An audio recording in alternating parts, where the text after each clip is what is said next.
So the focus today is how are we going to lead and engage our early in career talent? And sometimes people call it early career. Some people say early in career. Some people call it new grad programs, intern programs, whatever it is. It's those youngest people that are coming into our workforce. They may still be in college. They may still be in university. They may have just graduated. I'm actually delivering a session right after this one with our interns and new grads in Mexico City at Cisco, their customer experience groups. I'm going right into the session afterwards. So regardless of what you call them, we're really going to be focusing on today, how do we understand this cohort? How do we make sure that we can create programs and solutions within our business that engage them? And I want to share with you some of the research and insights that I have over the years and some anecdotes, as well as leaving you with some tips around engagement, a model of engagement that you can use, and some leadership tips that you can share either more broadly across your organization or with the leaders on your team. So before we dive into our Gen Zs or Gen Zs, so we've got some American clients on the call and friends and some Canadians. So we are all one today. It's Z or Z. I use it interchangeably. But before we dive specifically into our Gen Zs, let's talk about the broad view of the workforce. So again, I've been focusing on generational research since 2003, at a time when really there wasn't even an understanding of what that looks like. Today, there's a whole marketplace and globally, there's data now to look at across the generations. How do we understand the different values, expectations, and behaviors, and how does that show up in the workplace? So what we do here is never just segment one particular cohort. It's about understanding broadly across the generations, the mindset. And the reason why we do that is a couple of things. First and foremost, we don't live and work in a vacuum. We have to come to work and engage with a wide range of individuals. And those may be our colleagues, it may be our customers, it may be our stakeholders, it may be our members, it may be the community that we're serving, it could be our board members. But across the board, we generally are touching at least 3, probably 4, and in some cases, all 5 generations. And so understanding the traditionalist values and expectations is still an important piece. And we teach this both to the leaders and to new grads when they're coming to an organization so that they understand those generational perspectives. Baby boomers tend to represent the bulk within most organizational structures still today at the senior management. There's 9.6 million baby boomers in Canada, 78 million in the US, so a huge group of individuals. Gen Xers, of which I am one, we are that smaller generation that lived under the bulge of the baby boomers. And then those boomers had their children, which are predominantly the millennials. And so Gen Xers were sandwiched between these 2 very large cohorts.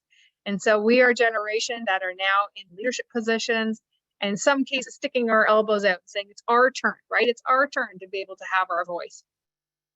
Millennials, for the millennials that are on this webinar today, you know this already. There has been, unfortunately, an incredible amount of millennial bashing over the last decade.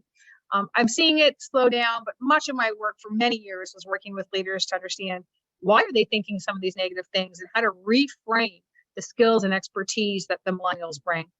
And then the Gen Zs are our youngest cohort that are coming in rapidly. Research shows that they will be making up about 1/3 of the workforce by 2025. And as we have more traditionalists, baby boomers, and even Gen Xers exiting, this is our future workforce, and it's important to understand them. Now, before we dive into a little bit more around the Gen Z research, what I want to do here is pause first and ask you for your approval on my fine legal print. It's very serious, and it goes a little something like this. At no point in time am I recommending, endorsing, encouraging, or promoting you to label someone simply based on their age. So today, what I'm going to share with you some insights that should be viewed at a macro level. So at a cohort level, we can understand some trends, we can look at the research in an intelligent way, we can make some decisions, but this never, ever replaces the need to understand somebody at the micro level, at the individual, the personality. So just because I'm a Gen Xer, that does not mean people could naturally say certain things about me. They may be true about me, but they also need to balance out with what do they know about me. If you're leading somebody, you're engaging with them as a colleague, you are setting them up for success in your organization. You need to balance those 2 things. Having said that, just like any form of diversity, generational diversity can be viewed and evaluated, and we can look at this data in an intelligent way. So in gender, for example, not all women and not all men are the same, but we look at gender diversity. It's the same with generational diversity. So if you're able to use a reaction and give me a thumbs up, if not, just type yes in the chat function, or just let me know that, yes, you know what, you're good with this fine legal print, because I certainly think so. I certainly want to make sure that people understand this is not about labeling anyone, but we really want to glean from it the right kind of data so that we can make decisions that engage people more, that we create more inclusive teams, and that we can maximize the skill sets of the different generations. Thank you so much, Jenna. I'm seeing Allison. Great. So let's look at who are our Gen Zs. We know that this is a generation that's been living and breathing technology. As I mentioned, it's going to be about a third of the workforce by 2025. They have an attention span of about 8 seconds. That's 1 second less than a goldfish. But as I always say, in fairness, I've heard that humans only have a 10-second attention span. So you know what? Not so bad. It seems to get shorter and shorter, certainly with the Gen Zs in my life. It came up this weekend with my nieces.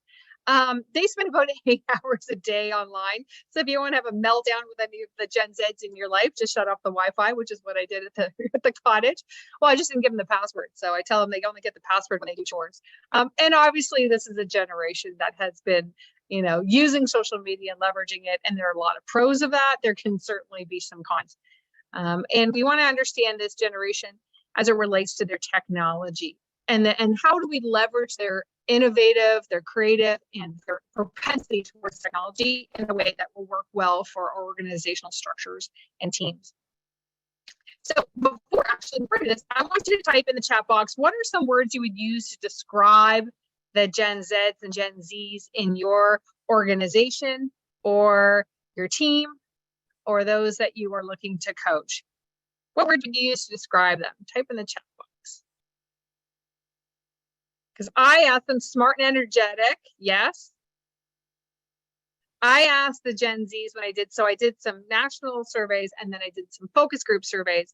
And I'm going to share with you in a few minutes how they define themselves. Eager, David says. Smart, energetic, eager. Anything else? Less outgoing than millennials. Yeah, that's a really great point. We're going to talk about that, Ryan. Driven, fun. So lots of positives here. Efficient, progressive. Nice. So we have actually a lot of positive attributes here, right? So again, the millennials that are on the call are thinking, well, that never happened with our generation because it used to be just a lot of negative things. So I'm glad that we came up with some positives. Sometimes we do hear some negative things as it relates to any generation, and that's fair. Every generation has areas of strength and it has areas of development. But when I asked the Gen Zs to describe themselves, these were the terms that they used, right? They really feel that they are innovative, which I would agree. Adaptable, but tech empowered. I think it's such a great word because so often people are saying they're addicted to technology. They're always on their devices. They're never looking up and engaging in the broader world. And the Gen Z said to me, no, I'm empowered. I am able to leverage this technology in a way to create different kinds of connections and solve problems faster. And as Sheldon said, maybe be more efficient. And to Alex's point around progressive, right? That they're connected, and we're going to talk about their progressiveness, particularly as it relates to diversity and inclusion. But they live in a fast-paced world. They know they need to be adaptable, and they're crazy smart. They've been exposed to so much more. Really, millennials and Gen Zs have been exposed to so much more early in their lives and earlier in their careers that they bring this level of sophistication as it relates to certain skills and certain competencies, much more so than we did as more experienced generations. By the way, I don't use the word older, I say more experienced. So I'm moving into my more experienced years. I'm looking forward to it. So when we first surveyed the Gen Zs pre-COVID, we asked them, what are your top 3 priorities? And they said, enjoying life, finding a great career, and becoming a better person. And then we surveyed them during COVID, and one of those switched order. Any guesses what that is? Just type in the chat box if you have an idea. If you've already seen some of this content before, keep it to yourself. I'd love someone just to guess. What do you think is one of the areas moved post-COVID or during COVID? Enjoying life increased? Well, it was already number 1. So no, it stayed at number 1. Becoming a better person, absolutely. Right? becoming a better person moved into this in place as it relates to the top 3 priorities. And I asked the Gen Zs when I work with them, why? Why do you think that happened? Why has your cohort put such an emphasis on this? And they said things like, we saw during COVID the inequality, both the racial inequality, the social inequality. We saw our ability to impact the world in a positive way and help. We also saw the disparity between how people were experiencing COVID and the impact it had on certain groups and families and communities and countries. And they said, I want to make sure that I work in an organization and then I can create a life where I am making the world a better place. And you're going to see this as a common theme throughout today, because it's really a key piece when you think about engagement. And so finding that great career, it actually is in their top 3 now. It became a little less important. And we're going to see why that is and how they perceive their career differently than previous generations. So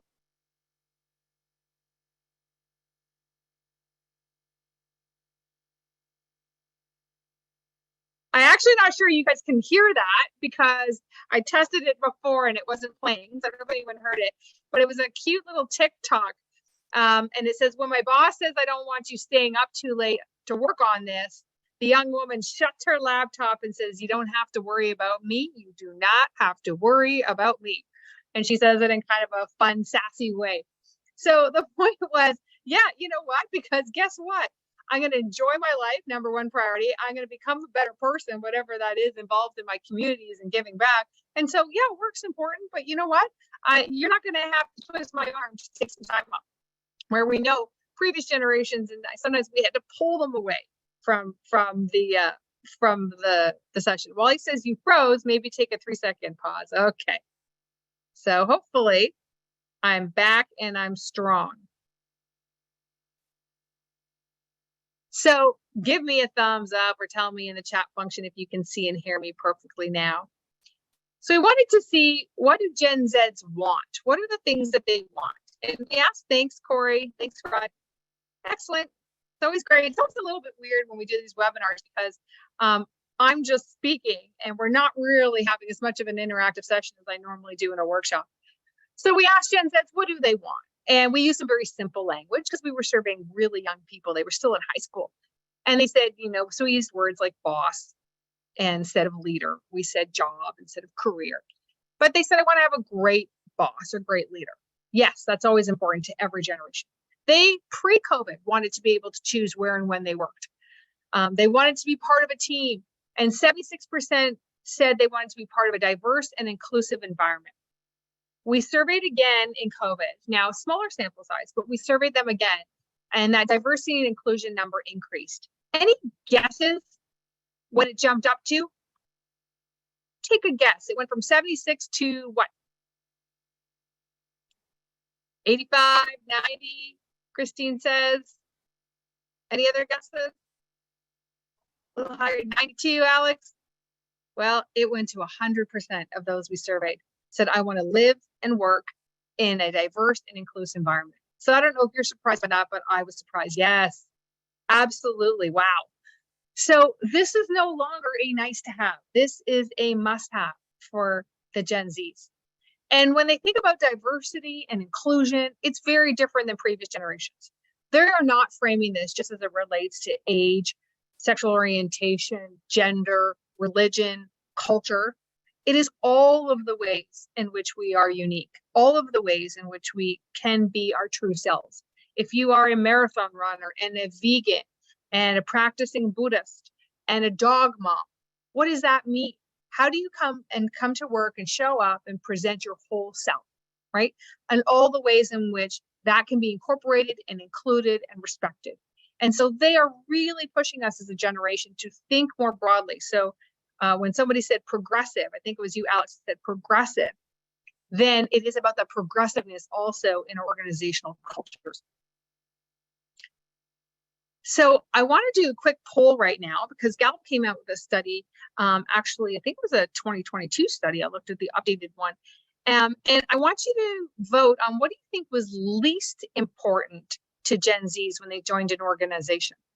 Your poll question should be up there. You've got four options.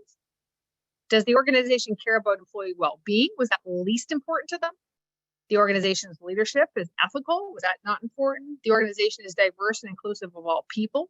Was that least important? And their financial stability. What do you think was the least important to the Gen Zs? Not most important. I shared with you already most important. Give another few minutes for some voting coming in. I love seeing the polls. Okay, we're gonna end the poll. Let's see. 88% of you, share results, there we go. 88% of you got it right. What was least important to the Gen Zs was the organization's financial stability. So can you imagine our executive teams and boards hearing this? What? Financial stability isn't important to them, right? What do you mean? We need them to come in and care about our profit and our targets and sales and our revenue and certainly even if you're in the public sector, right? The responsibility to the communities that we serve to be conscious of our spending. And the Gen Z say, you think about that emoji, if you get that one from any of the Gen Zs in your life, it's not that they don't understand financial stability is important, but what they're saying is, I care about working in an organization that connects with my values, connects with the things that are important to me, making sure that people understand who I am, my well-being. They've been incredibly focused on well-being. Yes, that we are part of a team that has strong leaders, and those leaders act in an ethical way. They're good corporate social citizens. Remember that piece around becoming a better person and contributing to the betterment of our world. And diversity and inclusion, clearly, right? When we had that sample size of 100%, people said that was most important. So your financial stability will be less important to them if they can find the right fit. And in fact, when we looked at our study, we asked them whether they prefer to work for a startup or a well-established organization, and it was about a 50-50 split. But what you'll see is that what was interesting is they said, but I want to make sure that I have benefits and I have security. So you're not likely going to get that with a startup. You're probably going to need to be part of a more established organization. A couple of things that we want to consider when we think about millennials and the Gen Zs. They're different and they're unique. And in fact, the data does show that millennials did job hop more than the Gen Zs. They probably had better opportunities and choice to do that, a different economic environment. They were really well known for challenging that status quo. Very, very collaborative, that pack mentality. You're going to see that come up some of the slides I'm going to share with you in a few minutes. An incredibly varied skill set. The millennials were they amazed me, right? You'd be talking to an engineer, but they were also going to culinary school. I know a young woman who was in the arts, but in fact, she was also doing computer programming. And the Gen Zs have been raised by predominantly Gen Xers. So in our study, almost 70% of the Gen Zs were being raised by Gen X parents. And so Gen X parents have raised their children differently. It's been much more of a focus on, I would say, a realistic expectations around their life and their career. That bank of mom and dad that we often heard about millennials being able to tap into was a lot smaller for the Gen Zs. Highly independent or more independent than their millennial colleagues. And they absolutely possess a growth mindset versus the fixed mindset. They want to learn, they want to grow all the time. There's great synergies though across these two generations, and they bump up against each other, right? So it's important. We've got some Gen Z that'll think like millennials will think like Gen Zs. They have that shared innovation, creativity bent. They are open to change, they're adaptable, they're willing to try, they're not getting stuck in the old ways, they can challenge our status quo, and you really want to dial into that. Shuri, so you say, how does a leadership team or even middle managers reconcile these concerns with their more traditional hierarchy of values? Great point. So Shuri, one of the things that's really important, we're going to talk about it in a few slides, is around how can the organization structure from an engagement perspective, communications and dialogue and messaging that is incredibly transparent, responsive, and partnering. That's the model we're going to share with you in a few minutes about engagement. And reconciling the traditional structure is often just being able to own it, to say we align much more with some of these traditional values. I'm going to give you a couple of charts in a few minutes. And then saying, where is there alignment here and where may they not be? And allowing our senior leaders to know the risks from a human capital risk perspective. What are we going to be able to do in order to recruit, retain top talent if these things don't align? And where are our strengths and how do we double down on those? We know organizational structures are not going to change dramatically overnight, nor should they necessarily. I work in lots of traditional industries and sectors. I would suggest to you many banking and insurance, oil and gas, government, shipping. I work with the Department of National Defense, the OPP, RCMP. Those are all police forces, military and paramilitary organizations. So those tend to still be very traditionalist, but even within those structures, you're saying we're going to be able to change some of those things.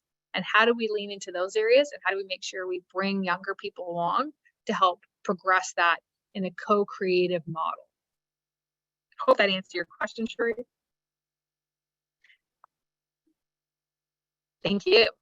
So what are some of the things we want to make sure that we remember when we think about recruiting, retaining our Gen Zs? I saw this one on Insta and I thought this was great, right? So it's not always what we think. It's not necessarily, the swag bags and the money and the bonuses. Those are good. We need to pay reasonably. But what they're saying is, I want a work-life integration. Think about that. We used to always hear about work-life balance as Gen Xers, and we knew we were probably not going to achieve it, but a work-life integration, a fluidity, professional development. I'm going to hone in on this a little bit more in this webinar. Professional development is critical. Remember, they've got this growth mindset. Culture. We've heard it time and time again. And again, we really make sure that we double down on that within Optimus. And part of that is also being in person to have culture building events. And that's critical. An environment that makes it sticky for our young interns and our new grads to want to stay with our organization when they have a lot of choices to go elsewhere, especially if they're top talent. And those compensation and benefits comes up again, that mirrored from our research on what we saw. It was also interesting to note that 85% of the Gen Zs in our study said they wanted to stay with an employer for a long time. So that's going to be important when we look at loyalty. So let's dive into then some of the things that we know around early career and some program insights. So my colleague Wally Bruner's on the webinar today. He and I co-lead a Cross Academy Association. It's a group of practitioners who are passionate about early in career programs. We've got some of them on today. So shout out to our early career practitioners and love seeing y'all. And we looked at through across our membership, which is heavily in tech. We did a survey and we said, what are you doing in your programs? What's important for you? How are you investing in early career talent? How are you building your programs out? And we support organizations both in the program design, some of the curriculum, the content, auditing. And we were really fascinated by this data. There's a full report, that research report that we generated from this. But one of the things I wanted to highlight for everyone today, regardless if you were leading an early career program or not, is that it's important to understand that organizations broadly are saying these are the competencies and skills I want to see from new grads when they come into our programs. So what do we hope they will possess? And what are the skills we want to see? Because we know that we can develop other skills that are important. And critical thinking, communication, resilience, and emotional intelligence were the top 4. Now, what do we tend to call these? What do we tend to call these skills in our organizations? Type in the chat box. I want to see what words you're using before I share with you the words we like to use. Yeah, Corey says it right. Soft skills. Soft skills, but we should call them personal skills, Jennifer says. Soft skills, boo, right? Steve, absolutely. Our friend Steve Bullington's on from so it is boo, because they're not soft skills. They're thank you, professional skills. Yay! we're always so funny in learning.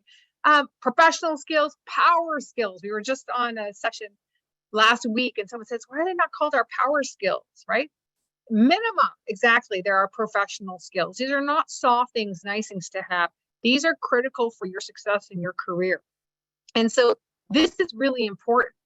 Yes, we want to make sure they have technical competence and sales experience. Well, we'll train them on that, and we'll make sure that they understand business acumen. Business etiquette also sometimes needs to be a little higher, but we found that really interesting. And so those are the places where organizations are investing their time, their energy, and their effort in upskilling their new grads and early career talent, because they pay dividends for the rest of their career. You're investing that individual for their success in your organization. you are also making a broader investment in that person, regardless of where they go. If they have critical thinking, communication skills, they are highly resilient, and they have great emotional intelligence, they're likely to become a strong leader. So this was even more important, is we said, so what are those areas of development you think that early career talent has when they come into organizations? Where are their areas of development? Well, ding, ding, ding, ding, ding, right? People said, we think they have some critical thinking skills. They've likely gone through some rigorous academic programming. And even if they didn't go through an academic program, right, we can assess whether or not they have analytical skills at least. But communication skills, resilience, and emotional intelligence, there's actually a gap. We want them, and they're not there. And so I really encourage you to look at that within your organizations and your structures. Corey says, would be interesting to see how these desired competencies have changed over time. Absolutely, Corey. And I can say anecdotally, in some cases they haven't changed. Communication skills always remains, but it's shifting a little bit. And I just read a recent study that talked about the Gen Zs, and in particular, their struggle with communication skills in person. Not only because of COVID have they spent, their part of their development years and finishing up college and university often online, but just fundamentally not necessarily feeling comfortable and confident enough to have that in-person discussion. Resilience became that hot button word for the last couple of years, but pre-resilience, people called it things like grit, right? They called it like the ability to bounce back, right? Were they going to be, tough enough to stick it out in sales? I started my career in sales training with Pfizer and GM in the US, and we used to just say, like, can they suck it up? So that was probably a less soft way of framing it. And emotional intelligence, I think, over time we put a bigger emphasis. I don't think we would have seen emotional intelligence for early career talent listed. We probably would have seen something more practical like business etiquette or professionalism. So we also deliver a lot of resilience training to early career talent. And now, because we've been delivering this for the last couple of years, we have some interesting data. So we use a resilience questionnaire. It's a tool provided by Talengy, one of the world's largest talent management firms. And so we leverage that tool in our program. And it does a 1 to 10 rating, right, where you are against 8 validated components of resilience. I won't dive into that. If anyone attended my resilience webinar, you can certainly look back at that or engage in some of that content. But what I wanted to highlight is now we've seen some aggregate trends across the Gen Zs and where are their areas for development and what are their areas for strength. And so we are seeing consistently that they are, below average all the way to well below average in 3 of the areas: self-belief, emotion regulation, and adaptability. So I want to ask you, do you agree or disagree with the young interns, new grads that you have in your organization? Would you say that those are also 3 areas that you see are areas of development? Just curious. So the concern here is that adaptability is really that superfood. And it's that superfood that allows us to pivot and change. We had to really test ourselves in COVID, didn't we? So when that's low, we have to be able to upskill early career talent's ability to be resilient. And that's a big piece. Their areas of strength, interesting enough, are ingenuity. So I think that goes to that creativity I spoke about, and their adaptability as it relates to change. I said they're strong in change, but then their adaptability score comes out low. And I had to reconcile that. And I've asked a lot of Gen Zs why.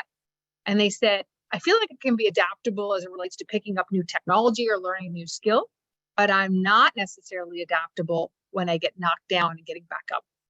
And so lots of organizations are finding if you've got young interns, new grads that are going through their careers and perhaps they have some kind of failure early on, as we all did, is being able to sort of dust themselves off, pick themselves back up and try again, and feeling that they can do that.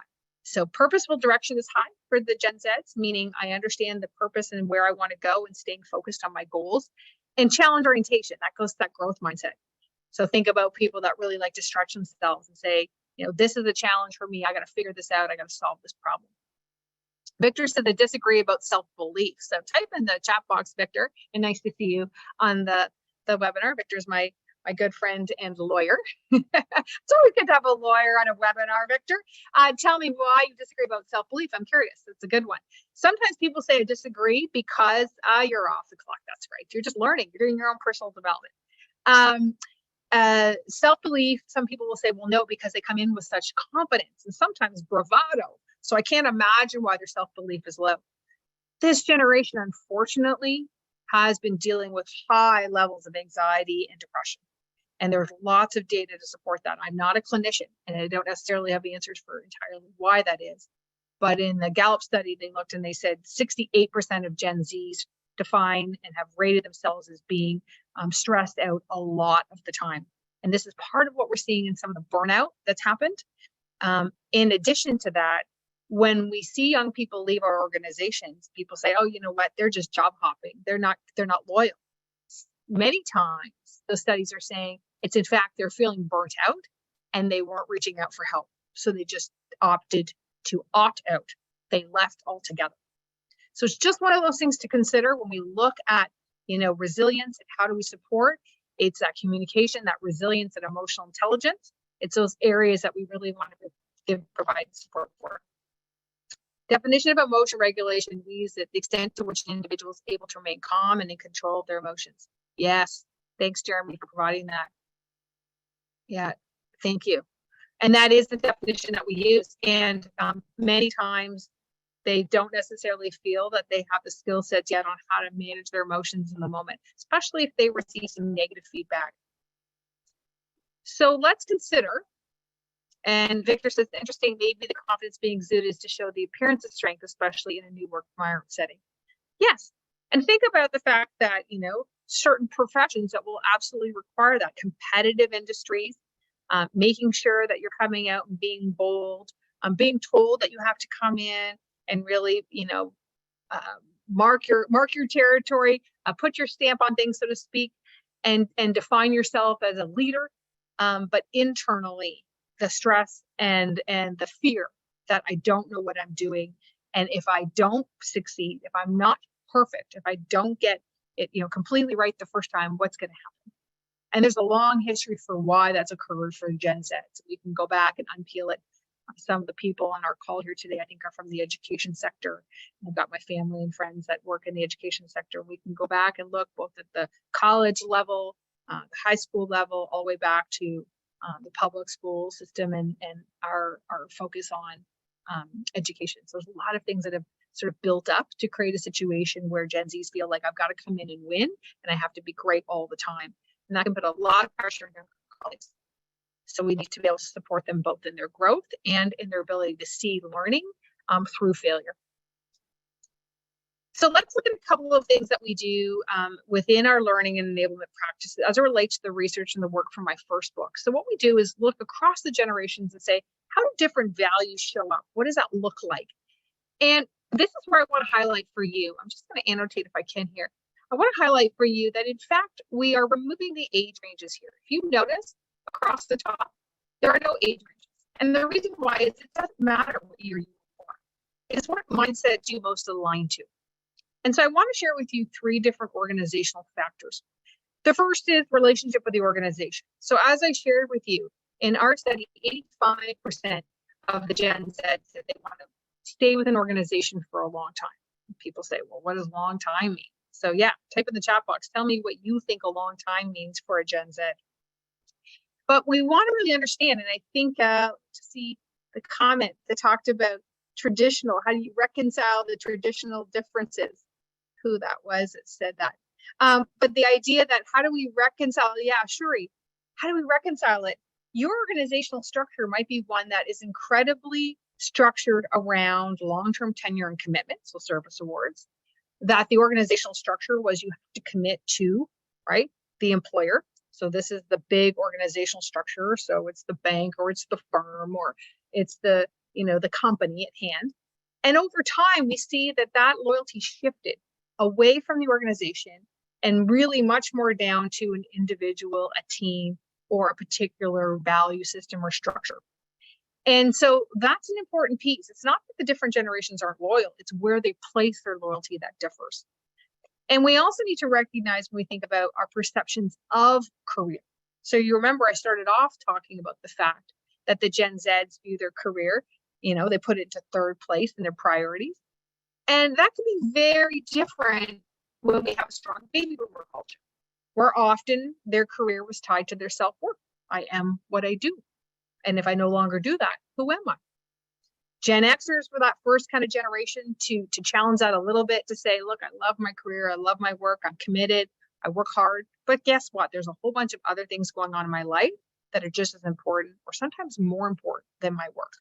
And so this shift is also a piece of organizational culturally adapting to the different mindsets that come into play. I'm going to see what some of you wrote: 2 to 3 years, 2 to 3 years, 5. Yeah, so I would say, a long time is probably 3+ years for a Gen Z. Sometimes even maybe 2 years, it depends. But you see that key word again, growth. If I'm learning and I'm growing, I'm going to stay. We've had great success here at Optimus. I was so impressed when I joined the organization to find young people who had started out right out of university with their degrees and are still here. Why? Because they're learning, they're growing, they're evolving all the time. So your investment in their growth is really a retention strategy, and a significant one. All right. So let's look at the second chart, is around authority. And I just highlight this because for those of you who have summer interns this summer and new grads that are coming in, that traditional environment, which was respect for authority based on the title and the tenure and the structure, it's really eroded over the last 2 decades. It's less about someone's title and how long they've been in the organization or the industry or their sector, and it's much more about their competency and their skill. Gen Xers started this, millennials led with it. In fact, millennials have been able to flip this model on their head. They are a generation that were able to come in with very specific skill sets and be in a position of authority right away. Sometimes a position of authority because they were leading people older than them, and sometimes a position of authority not because of their level, but because of their area of expertise. So they became a go-to person around particular knowledge. So the Gen Zs, they respect the process of authority. We surveyed them and we asked, do you think you need to follow the rules and policies and procedures of the organization? And they said yes. So do you think you need to do what your leader tells you to do, so to speak? And they said yes. But when I asked them, and I'll ask them today in the session I'm delivering afterwards, I'll say, what about complete the sentence? If your leader said jump, you said ... right? It's how high. When I ask Gen Z that, they look at me and they say, how high? What do you mean? Why are we jumping? Is this a special activity? I don't have the right kind of shoes. Are we trying to get extra steps in? Like, what do you mean? They don't even realize the levels of authority, and their expectation of being able to be exposed to senior leaders is very, very high.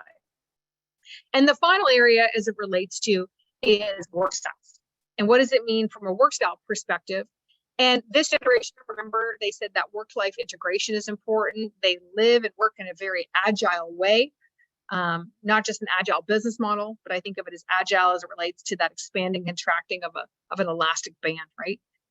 And when we think about change, this is important, because when we support leaders in focusing on change, really what we say is, how do you understand where people are in the change process, and how do you move them through to acceptance? And so at one end of the spectrum, you may have individuals, regardless of their age, that might have a much more traditional view around change, which is, if it ain't broke, don't fix it. This is the way we've always done it, or we're going to be pretty cautious of change. We have to make sure we've dotted all our I's, crossed all our T's. We have to be perfect before we go out to market. All the way to the other end of the spectrum. And your Gen Zs today wake up every single day and there's an update to their, an app on their phone, as there is for all of us. But instead, I usually go, oh, and they're like, okay, great. It's always changing. It's always getting better. It's always faster. Change is a reality. And they often struggle within organizations. And they say to me, why are we so slow to change? Why do we not just try something? Just go out, give it a shot. We can adapt, we can change, we can modify on the fly. And so that's where we can often see a clash point. So the point here is, think about your organization and think about whether or not your organization's mindset aligns more to one of these generational identities than others. It doesn't mean that you will necessarily have traditionalists in your organization leading it. You may just have a traditionalist-minded organization. Or vice versa. You may have an organization run by baby boomers that's very much a millennial mindset. So it's an important piece to consider. Oh, and then I've got to delete my annotation. Yes, clear all. There we go. So moving into our engagement piece, it's important that we think about engagement from a couple of different perspectives. The first is the fact that employees today are expecting you to be investors in them, and they are in turn investing in you. They are investing their human capital.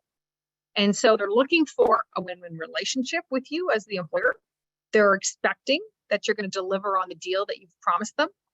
And in fact, they sometimes hold a bigger bargaining chip right now. So it depends whether or not we go into a full-blown recession or not.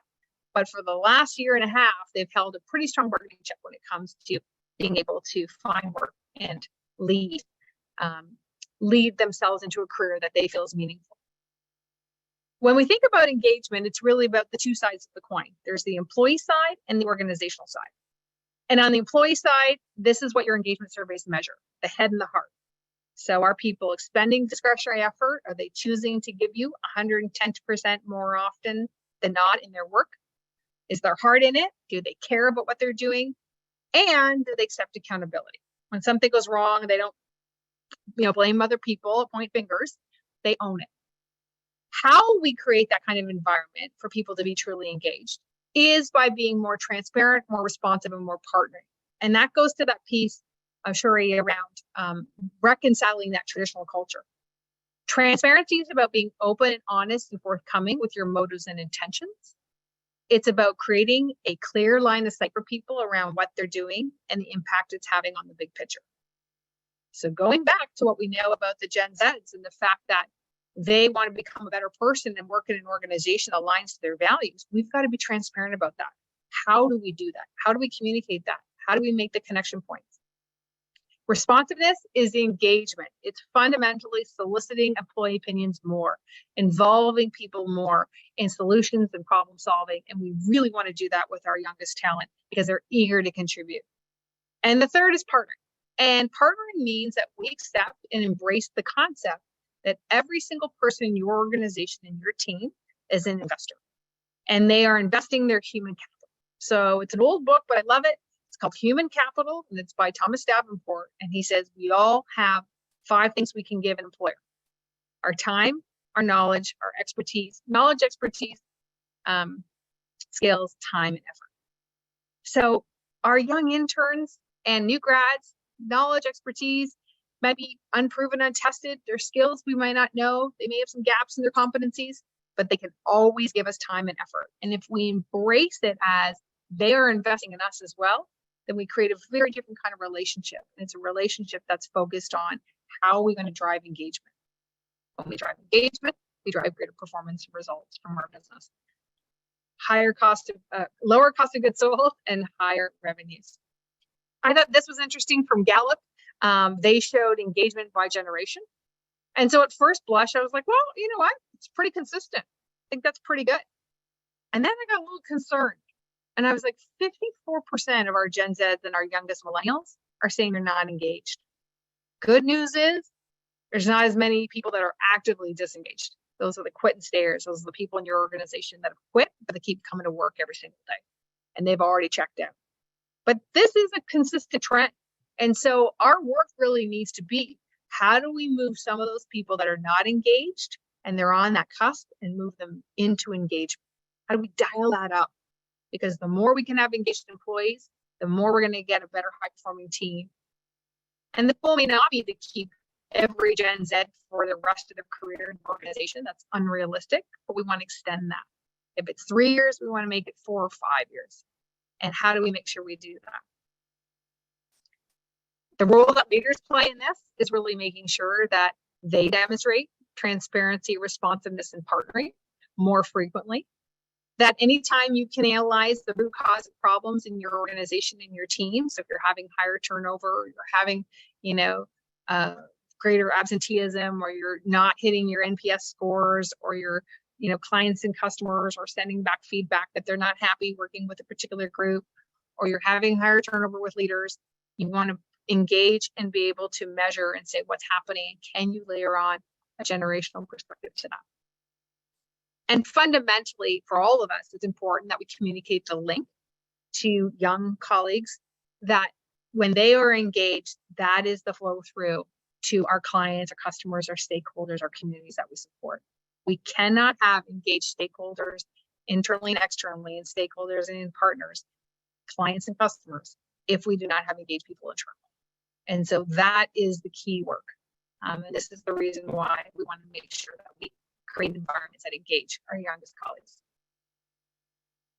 I'm going to highlight here for you the elements, all the elements that we know are great drivers for Gen Zs. And by the way, they're great drivers for all generations, but where you want to put some of your energy and effort with your new grad programs. Create that sense of belonging with your organization. Make sure that they understand that they fit, that they matter, that they care, and that you are investing in their growth and their development. Give them some choice and flexibility in how and where and when they work. Autonomy is important. Daniel Pink's work talks about that.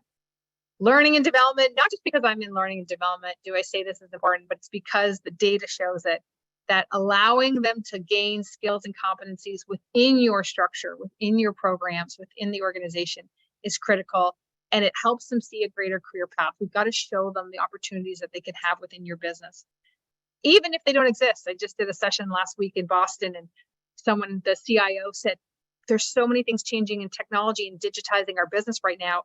There's going to be rules that are going to be available in 2 or 3 years yet. We don't even know what they are.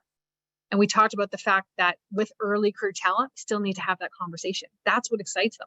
It doesn't have to be all mapped out, but they need to know that there's a vision of how and where they could grow. Access to senior leaders is always important, and this generation does not see those levels of authority and hierarchy. So why not create those opportunities early days and make sure that we're leveraging their ability to get connected and hear from your most experienced people.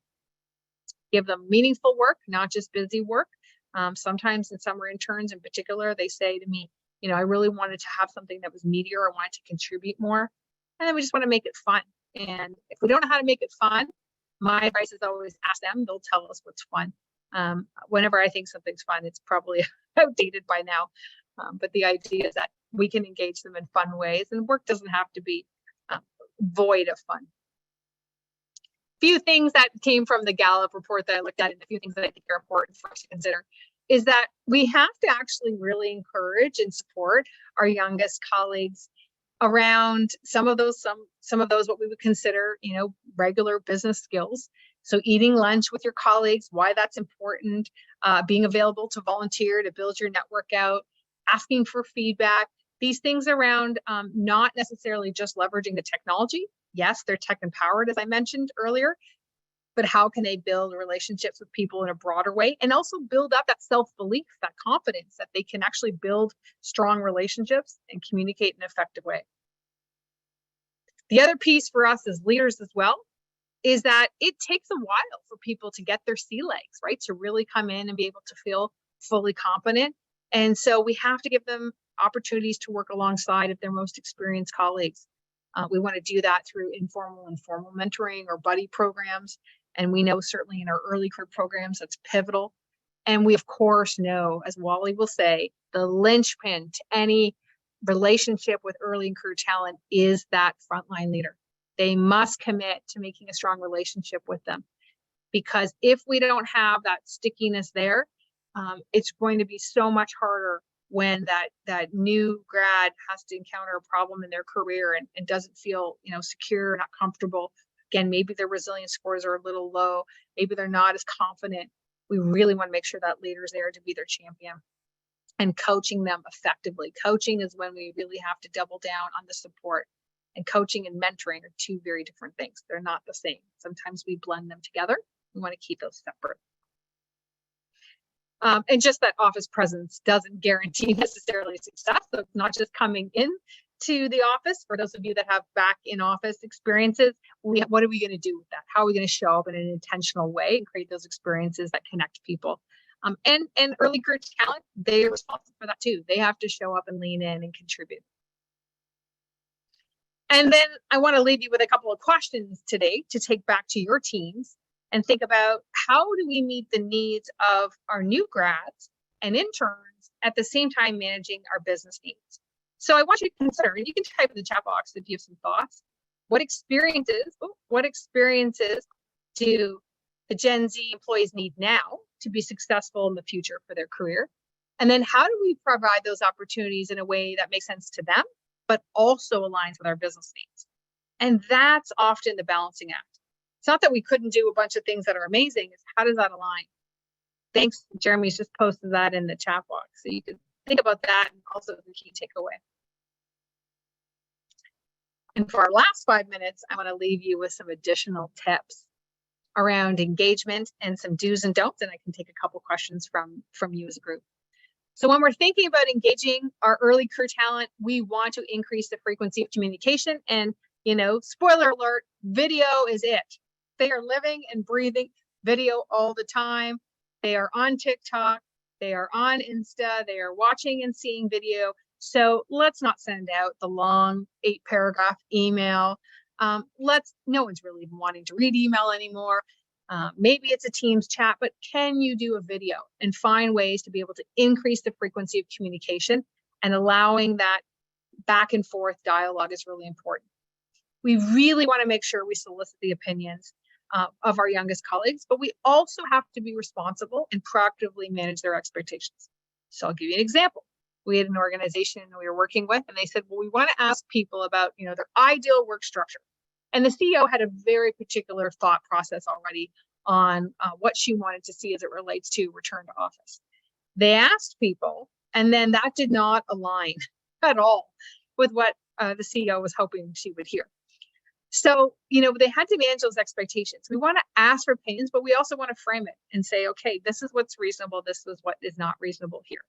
I jokingly say all the time, if I want to come to work with, wearing a belly buster shirt, flip flops, and my puppy, well, I don't know. Maybe working at the bank is not the right place for you, but I don't know. Maybe there is a spot in the bank where that works.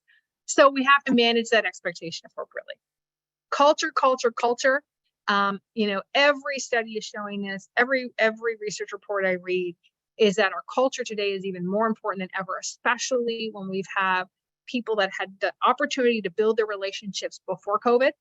So experienced colleagues are saying, yeah, no big deal if I don't come back to the office. I know Nazar, I know Lisa, I know John, no problem. But think about that young colleague who's coming in, maybe not as competent, struggling with how to build relationships, doesn't have that leadership presence, maybe doesn't know how to interject themselves in a virtual meeting, and haven't had the connection points. So we have to have culture and opportunities to bring people together and double down on how we do that with young talent. Invest in that learning, development, mentoring, and growth. They want it. And more importantly, it demonstrates to them that you are invested in their career growth, and you're much more likely to retain them. And then we want to find appropriate rewards and incentives for the right behaviors. When people are showing up in the right way, how do we celebrate that and encourage that more? On the don'ts, we can't wait for employees to reach out. We have to be proactive. We've got to have leaders that are constantly touching base, making sure they're doing the one-on-ones, engaging with them. And it really goes to number 4, don't assume no news is good news. I use the adage all the time, right? If I didn't hear from my leader in my career, it was like, whoa, great, I must be doing a great job. If I get a call in from the CEO, I'm thinking, right? But younger colleagues say to me constantly, they come up and they say, Giselle, I don't think my manager likes me. I said, why not? I said, well, I don't hear from him. What do you mean you don't hear from him? He says, well, I sent him a message. I didn't hear back. I said, when did you send that? They said, 20 minutes ago. They say, well, maybe they're kind of busy. But the idea is that no news was good news for lots of older generations, more experienced generations. I slipped up there. I said older. But younger colleagues want to know that they can connect constantly. And so there's this ongoing dialogue. We have to be careful that we don't hold information as power, meaning we don't restrict access to important pieces of learning or information for the business, because they tend to question our motives then. And we have to also be careful that we don't make judgmental statements about their career paths when they decide they might want to zig or zag. And finally, we can't treat our diverse team of employees all the same. Today's information hopefully will just give you some insights on ways in which you can tailor a program or learning or experiences, but we always want to manage the uniquenesses of the individuals. Yes, and don't ever call them kids, ever. They are your colleagues, absolutely. And that leads us to the final slide, to your point, Steve, right? it's going right to the bottom, number 5, share past experiences, is that they have experiences they can share. They are not children or kids. They are young adults. They have come with interesting experiences already, and we can learn from them in reverse mentoring. We can do this by having more of a feedback loop, where we're soliciting their opinion more often. We can contextualize projects for them in the big picture so they really know why they're here and how they're contributing. And that aligns to their desire to become a better person and contribute and give back. We can participate actively in their career collaboration and their career development, and know that when we do that for their own best interest, that we are really building a strong partnership. And they know that it's not just for the win for the business, it's a win for them. And then as leaders, we can deliver on our promises. And when we can't, and sometimes we can't, we just got to circle back and own it and say, hey, you know what? Trust us. We meant to do this and we couldn't, and this is why. And we're going to work with you to make sure we get that better next time. So thank you so much for your time and your engagement today. I know I went right to the bottom of the hour. You have to leave for another meeting, but yes, the presentation will be distributed, the recording as well. Thank you, Shorty. This is an insightful webinar. If you have any questions at all about your Gen Zs or your early career talent, you want to reach out, please let me know. You can follow me and connect with me also on LinkedIn. I post lots of vlogs and content. And thank you so much just for being a really fun audience and making this an interactive session. Have a great day. Merci beaucoup. Bonne journée. Thank you. And look forward to connecting soon.